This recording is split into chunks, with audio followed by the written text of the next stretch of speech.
how to make summer fruit pastries using puff pastry and then the fruit that you love. Today we're going to be using peaches. So it's a peach pastry. Some people call them tartlets. Some people call them puff pastry. I just like peach pastry. I like the sound of that. So go ahead and join me today. Hey, first of all, make sure you like this video. When you like it, then it tells other people that they can learn some new things that is really fun. We are Kids Baking Club. My name is Jill. I am the founder of Kids Baking Club. We're a baking kit that kids can get every month. Perfect gift for the holidays. Making the kids get this wonderful red box coming to the door every month. Big surprise. We have super neat themes. But we're also teaching the next generation how to bake and cook, and that's my passion.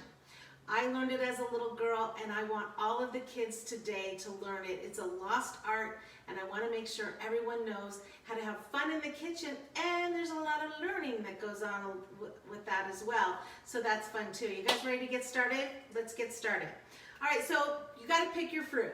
I'm using peaches, but hey, let's think about some other summer fruits. What do you think?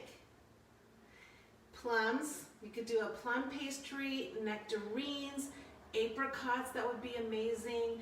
Mangoes, guava. There's so many neat fruits that you can do. If you use apples, you're going to have to kind of bake them a little bit before you use this because these are only in the oven for about 15 minutes. So you want a summer fruit that's really soft and will bake up and get heated up really, really fast so that you don't burn the puff pastry.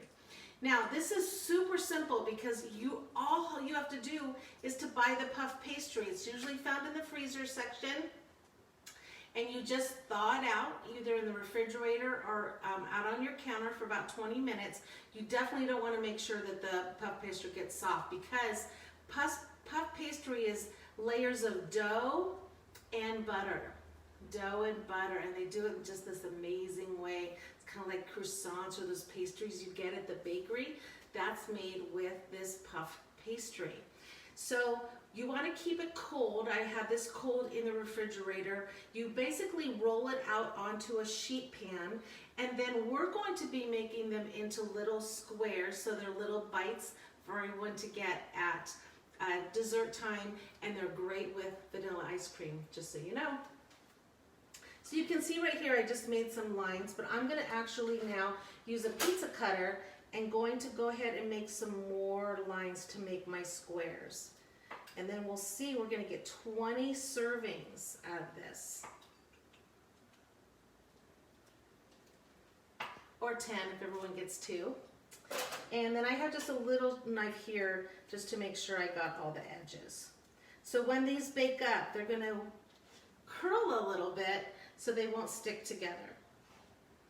Now we have to work on our fruit. Okay, so I'm just going to set this over for just a second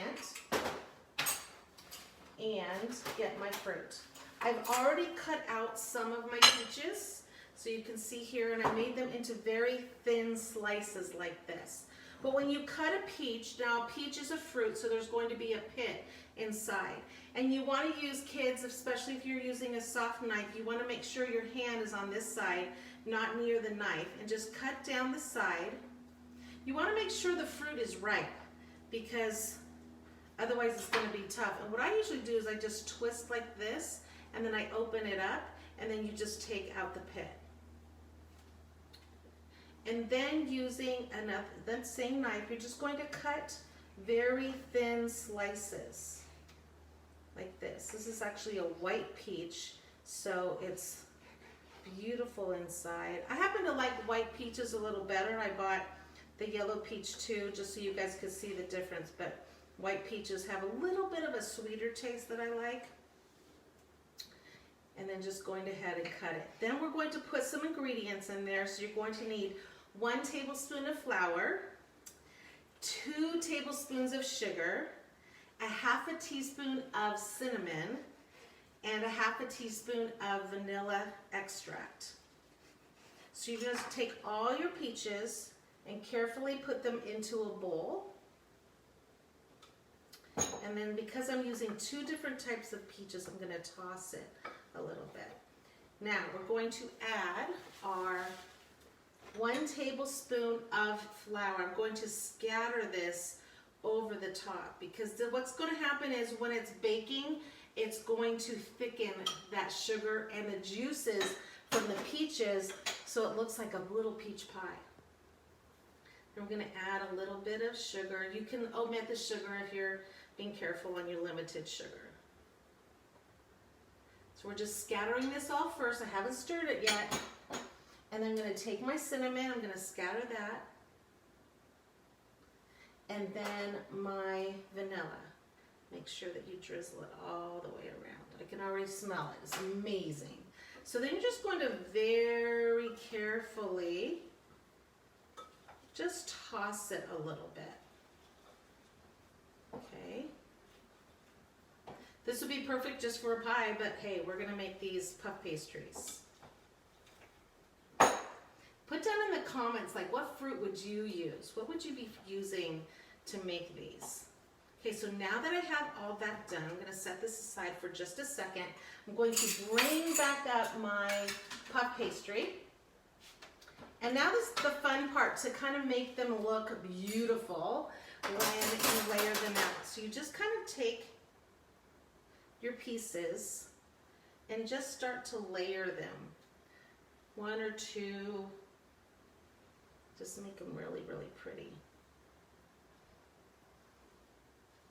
If you want people to have just one large, then just cut your shapes into larger pieces.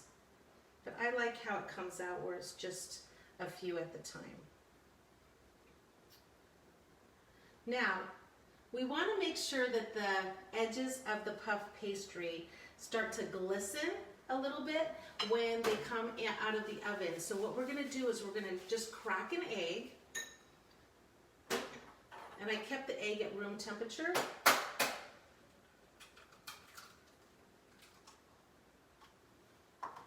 I'm just going to beat it up a little bit. Now if you're getting our September kit that some of you have already gotten and are members that's going out this week, then you're getting this amazing pastry brush in there in your September, because we're doing pies in our baking kit for September. We're doing soft pretzels. We're doing just some fun recipes this month. So you're just going to take your pastry brush and just brush around the edges. You don't want to do it beforehand because you don't want the egg underneath. So you're just going to do kind of the sides like that, okay? And then put it on.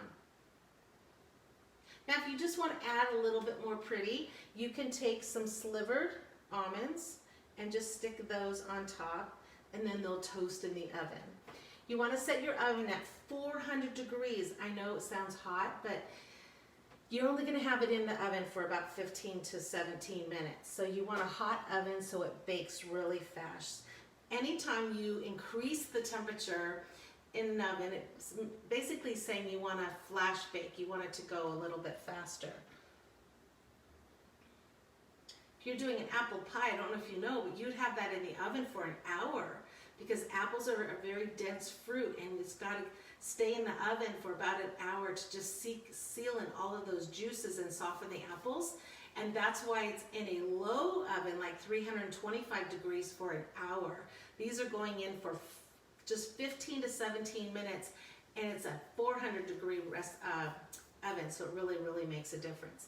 So these are going to go into the oven for 15 minutes. I'm going to turn on the oven light, check them to make sure that they're browned around the side. I don't want them burnt, I just want them browned around the side. And then I'm going to take them out, and then I'm going to make a glaze. The recipe for the glaze is on our blog. Actually, this whole recipe you can print by going to kidsbakingclub.com. Go ahead and click the blog at the top, and this recipe is featured today. Go ahead and print the recipe, and you can see the glaze in there also. It's just 1/2 cup of powdered sugar, 1 tablespoon of milk, and 1 teaspoon of vanilla. And when it comes out of the oven and you've cooled it down just a little bit, you're going to drizzle it on top. When these come out of the oven, I'm going to take a picture of them so that you can see how beautiful and amazing these turned out. See you next time. Thanks for joining me today at Kids Baking Club. We'll see you next time.